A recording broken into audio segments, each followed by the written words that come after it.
There is this very specific feeling of satisfaction when you pack up last night's dinner. Oh, absolutely. Right. You pop that Tupperware into the microwave the next day and you hit start. It just feels responsible. Yeah, you're being thrifty. Exactly. You're avoiding food waste, making a healthy choice instead of just giving in and ordering takeout. Right. I mean, we all do it.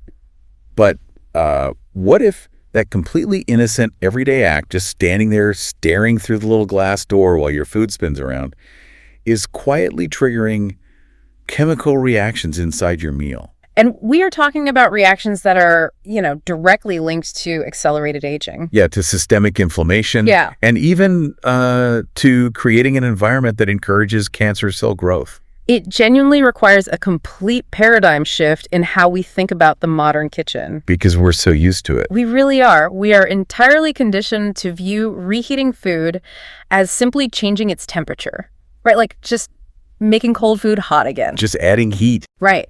But from a biochemical perspective, applying secondary heat to already cooked food, it fundamentally alters its molecular structure. And for older adults in particular, the consequences of those invisible microscopic alterations are just profound. They really are. So today we're doing a deep dive into a stark, incredibly important warning from medical researcher Dr. William Lai. He has identified 5 very common, seemingly perfectly healthy foods that become genuinely dangerous when reheated. Especially, if you're in your 60s, 70s, or beyond. So our mission today is to break down exactly what happens to these foods when they hit the microwave. And more importantly, how you can actually protect yourself without giving up the staples that you love to eat. Right, because nobody wants to just throw out all their leftovers. Exactly. But to really ground this conversation, we have to look at the foundational science driving these warnings. So what's the data here? Well, there is this landmark 8-year study that was published in the European Journal of Nutrition. And they followed over 11,000 adults over the age of 60. The data they uncovered is, it's staggering. 11,000 people is a massive sample size. It really is. They found that the individuals who regularly reheated certain food groups, they had a 34% higher concentration of 2 specific classes of compounds in their bloodstream. Which were? Nitrosamines and heterocyclic Okay, I want to pause on that for a second because those aren't exactly compounds you want just casually circulating in your body, right? Far from it, yeah. The World Health Organization has formally classified both of those as probable human carcinogens. Wow. And a 34% increase across a population of 11,000 people, that is a massive statistical jump. Yeah, that's not just a coincidence. No, it shows a clear, undeniable correlation between this daily habit and the presence of cancer-causing agents in the blood. Okay, let's unpack this, because it feels a bit like we're playing Russian roulette with our kitchen appliances, It really does. You think you're just heating up a quick lunch to save $10, but you're actually initiating this highly volatile chemistry experiment. What's fascinating here is that the food itself isn't the enemy. Right. Freshly cooked, these foods are incredibly nutritious, vital for an aging body. The danger lies entirely in the invisible chemical transformations caused by the secondary application of heat. Combined with the vulnerabilities of an aging body. Right? Exactly. The unique, often unseen vulnerabilities of an aging biological system. So before we even get to the molecular structure of the food breaking down, I want to start with a food that it fundamentally tricks us. It's a carrier. Yes, exactly. We are talking about literally the most common leftover staple on the planet, which is rice. Everyone eats rice. Right. People have been eating it for thousands of years, so it's universally viewed as harmless. But the danger here isn't actually the grain itself, it's what hitches a ride on it. Yeah, so when you cook rice and let it sit at room temperature to cool down on the counter. Which is what literally almost everyone does before putting it in the fridge. Right, but when you do that, you are creating the absolute perfect humid incubator for a spore-forming bacteria. And this is Bacillus cereus, right? Yes, Bacillus cereus. In that lukewarm environment, these spores begin to multiply at just an extraordinary rate. Okay, wait, I have to push back on this. Sure. If I take that rice out of the fridge the next day and I nuke it in the microwave until it is boiling hot and literally steaming, doesn't that extreme heat kill off all the bacteria? Well, it does kill the living bacteria. Okay. But here is the critical distinction that catches people off guard. It does not destroy the toxins those bacteria have already produced while the rice was sitting out cooling down. Wait, really? the toxins survive. Yes. Those specific bacterial toxins are heat-stable. They will easily survive your microwave, they'll survive your stovetop, and they will even survive being baked. So you're eating a completely sterile hot bowl of rice that is essentially loaded with invisible bacterial toxins. That is the reality. That is terrifying. And once those heat-stable toxins enter your body, they trigger a cascade of gastrointestinal inflammation. But younger people handle this better, right? Usually, yeah. For a healthy 30-year-old, their gut might process this without much issue. But researchers at Johns Hopkins have identified a process called intestinal senescence. Meaning the gut is aging. Right. After the age of 65, the mucosal lining of your gut actually begins to thin out and lose its structural integrity. So think of your gut lining like a firewall on a computer. I like that analogy. In a younger person, that firewall is thick, it's aggressive, it blocks the malware efficiently. But by the time you're 75, that firewall has gaps in the code. That is a highly accurate way to visualize it. When those heat-stable bacterial toxins hit a compromised, aging gut lining, they slip right through those gaps. You just bypass the firewall entirely. Exactly. They pass out of the digestive tract and directly into the bloodstream, triggering what immunologists call systemic low-grade inflammation. So we're not just talking about a minor upset stomach here. Yeah. No, not at all. This chronic systemic inflammation is the exact underlying mechanism linked to colorectal cancer, cardiovascular disease, and even cognitive decline. Just from rice. Just from improper storage and reheating. To put the scale of this in perspective, the UK Food Standards Agency found that this contributes to over 66,000 cases of food poisoning annually. 66,000. Wow. Yeah, with seniors suffering the most severe systemic consequences. So how do we actually fix this? Because I know you and I know the people listening, and nobody is going to just stop eating rice. The fix requires strict time management. If you cook rice, eat it immediately. If you have leftovers, they must go into the refrigerator within 1 hour of cooking. Not 2, not 3, 1 hour. 1 hour. You have to cool it down fast to stop the spores from multiplying. And what if you were reheating it the next day? If you do reheat it, you have to add a splash of water and heat it to a rolling steam at least 165 degrees Fahrenheit internally. And critically, you should never reheat rice a second time. Once is pushing it. Once is pushing the limit, yeah. Yeah. Twice is highly dangerous. And there's actually a biological shield you can use too, right?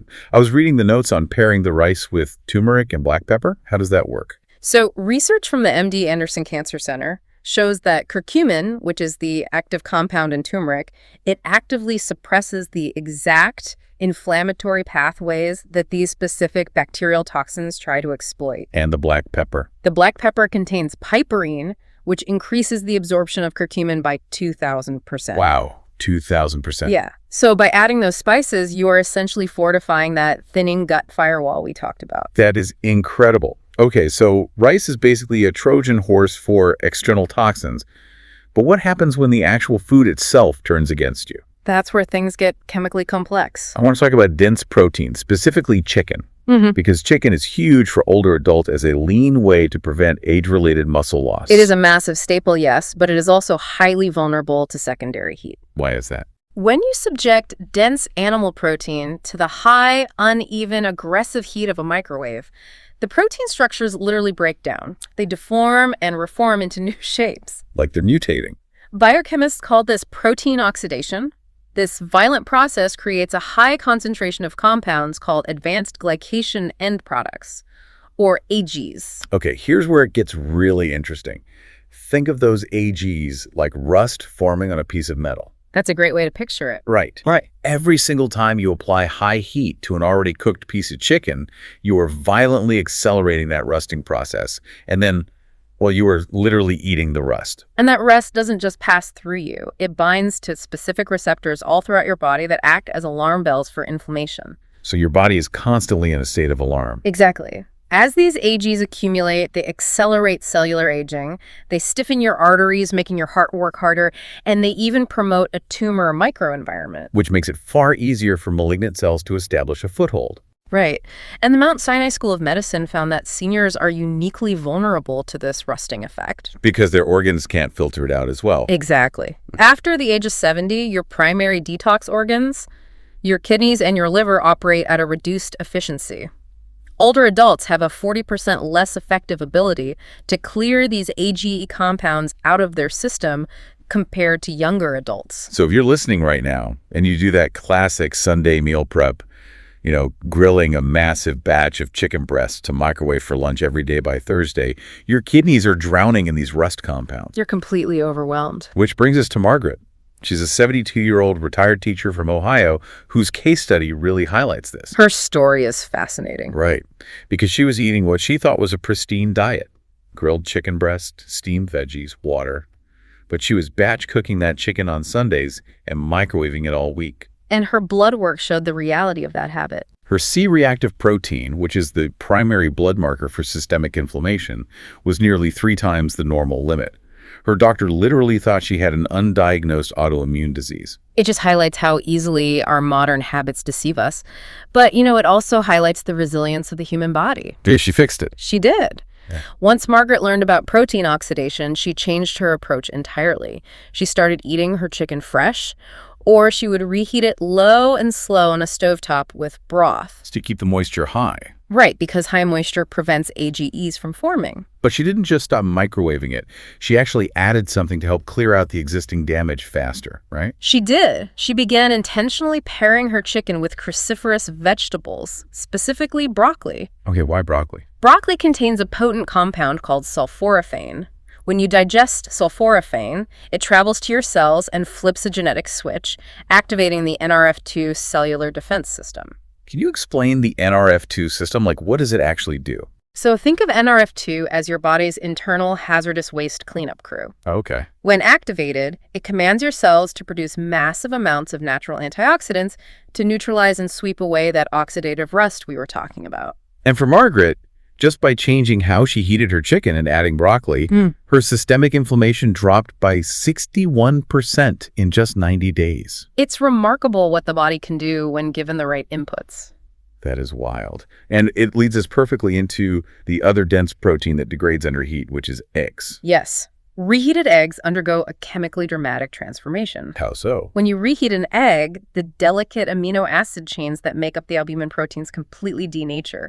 This structural collapse produces oxidized cholesterol compounds. So to be clear, we aren't talking about normal dietary cholesterol here. I mean, we all know the 90s anti-cholesterol panic was overblown. Correct. Normal cholesterol is vital. It's essential for brain health and hormone production. Right. But oxidized cholesterol that has been chemically mangled by secondary heat is highly toxic. It damages the blood vessels, right? Profoundly. It is cytotoxic to the endothelial cells, which are the delicate cells that line the inside of your blood vessels. So for an older adult who is, already managing some level of arterial rigidity, eating oxidized cholesterol is like taking microscopic sandpaper to the inside of your veins. That's exactly what it's like. Furthermore, animal studies at the University of Illinois show these oxidized compounds actively suppress a cellular mechanism called apoptosis. Apoptosis is essentially your immune system's internal surveillance team, right? Yes. It's the mechanism that patrols your body, detects abnormal, potentially cancerous cells, and commands them to self-destruct. That is its exact function. And in adults over 75, this apoptosis surveillance is already naturally 75% less efficient. So by eating reheated eggs, you are actively suppressing an already weakened defense system. You're giving rogue cells a much longer window to multiply. The biochemical guidance here is non-negotiable: eat eggs fresh. Or cold, right. Yes, if they are hard-boiled, eat them cold from the fridge. But if you absolutely must prepare an egg dish in advance, you should pair it with fresh spinach and extra virgin olive oil. Why those two specifically? Because the polyphenols in the high-quality olive oil and the lutein in the spinach create what biochemists call a quenching effect. A quenching effect? Yeah, they act like chemical sponges in your digestive tract, literally absorbing and neutralizing those oxidized cholesterol compounds before they can cross into your bloodstream. Okay, it makes sense that complex meats and eggs degrade under intense heat. Yeah. But what about plants? Because this next one feels like a complete betrayal. I know exactly what you're going to say. We are talking about leafy greens, specifically spinach, a universally accepted superfood. It is one of the great biochemical ironies of modern cooking. Right. Because fresh spinach is undeniably one of the healthiest things you can put in your body. It is packed with natural dietary nitrates. And those are good for you. Very good. When you eat fresh spinach, your body converts those nitrates into nitric oxide, which wonderfully relaxes your blood vessels and lowers your blood pressure. Okay, but what happens when you reheat it? Under secondary heat stress in a microwave, those helpful nitrates undergo a radical, highly volatile chemical conversion. They transform from nitrates into nitrite. Yes. And when those nitrates hit the highly acidic environment of your human stomach, they undergo another reaction and form nitrosamines. Which brings us right back to the beginning of the deep dive. Right, because the nitrosamines are group 1 carcinogens. The International Agency for Research on Cancer says these aren't just suspected to cause cancer, they are confirmed, documented causes of cancer in humans. To put a number on that threat, a major study from the German Federal Institute for Risk Assessment analyzed leafy greens. What did they find? They found that reheated spinach contains nitrosamine concentrations up to 400% higher than fresh spinach. Wait, pause for a second. We're talking about a 400% increase in the confirmed group 1 carcinogen just by pressing a button on a microwave. 400%. It fundamentally alters the safety profile of the food. That is insane. And this doesn't just apply to spinach, it applies to all nitrate-rich leafy greens. Kale, Swiss chard, beet greens, arugula. So what does this all mean for the listener? I mean, if you batch cook a huge pan of healthy kale on Sunday to eat with your lunches, are you just quietly poisoning yourself all week? Well, if we connect this to the bigger picture, the risk is exceptionally high for the aging demographic because of how their stomachs function. How so? Data from the Cleveland Clinic reveals that by age 70, roughly 30% of adults experience a significant decrease in stomach acid production. Okay, but wait.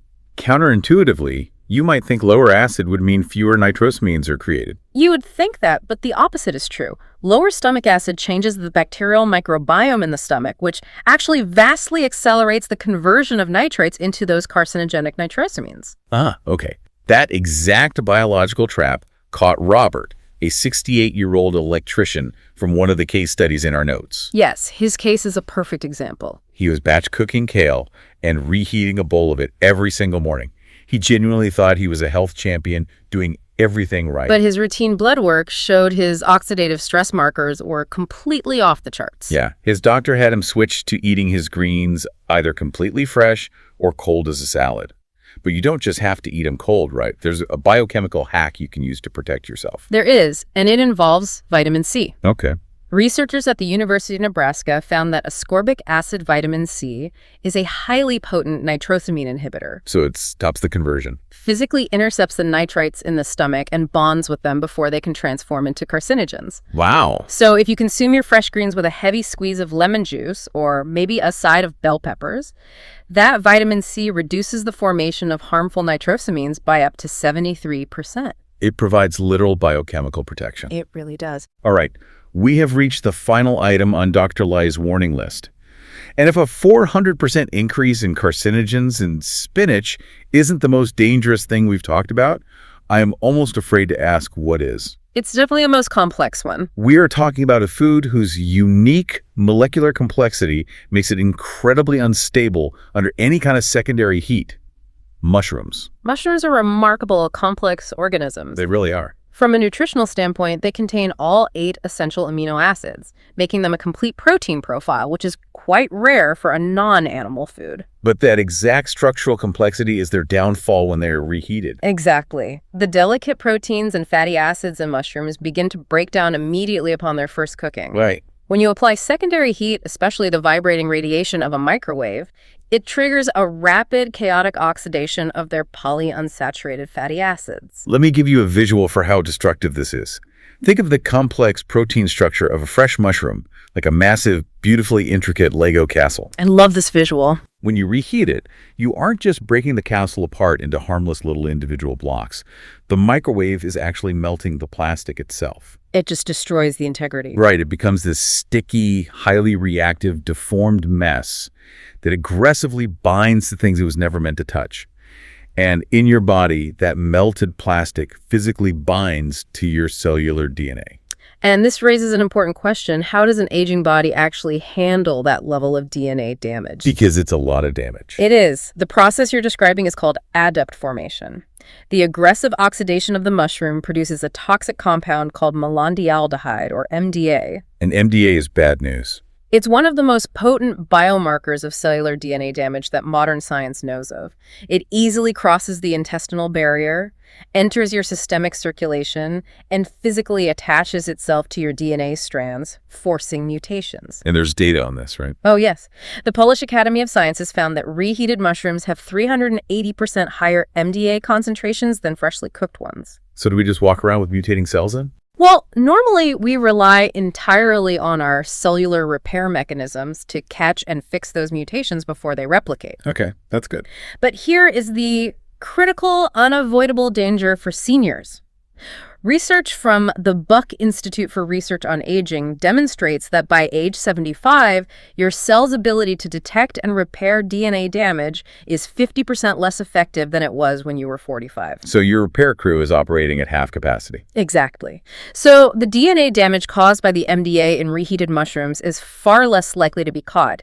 It is allowed to remain, and it accumulates. And the steady accumulation of DNA mutations over time is exactly how malignancies and tumors develop. That's the mechanism, yes. So what is the fix for mushrooms? Can I just, squeeze a lemon on them? Not for this level of toxicity, no. The rule here is absolute. Never microwave or reheat mushrooms. Never. Never. Cook them fresh every single time you want to eat them. I mean, they only take a few minutes in a pan anyway. If you have leftovers, eat them cold from the fridge. However, when you do eat them fresh, you can pair them with a source of vitamin D3, like a piece of wild-caught salmon. Why vitamin D3? Research from UC San Diego shows that the beta-glucans in fresh mushrooms combined with vitamin D3 work synergistically to highly activate your natural killer cells. And those are your immune system's absolute frontline defense against abnormal cell growth. Exactly. Okay, we have covered a massive amount of intense, heavy biochemistry today.